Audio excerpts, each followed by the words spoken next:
Dnešnú nedeľnú Bratislavu až netypicky charakterizovali zástupy ľudí. Niekto stal vo fronte na čerstvý chlieb, iní si chceli založiť do zbierky historickú trojkorunovú známku, ktorej predaj sa začal už včera. Len naskok od tohto davu ľudí na Primaciálnom námestí bola ďalšia početná skupina obyvateľov Bratislavy.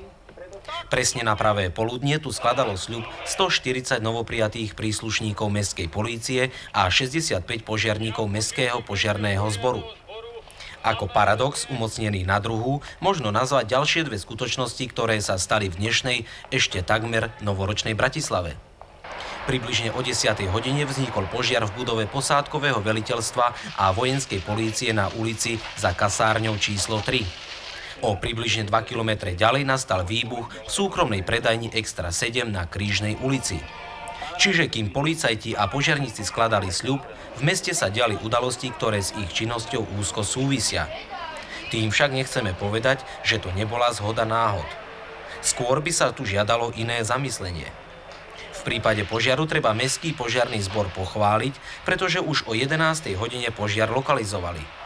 Aj keď do odchodu nášho štábu sme sa príčinu nedozvedeli. No a ten výbuch? Povráva sa, že je pod ním podpísaná nejaká mafia. Či demokracia potrebuje aj takúto inštitúciu, na to nech si už dá každý odpoveď sám. Aj keď takéto prípady nepatria do kompetencie mestskej polície, predsa len jedna otázka primátorovi mesta Bratislavy. Môžu už bratislavčania od dnešného dňa pokojne spávať?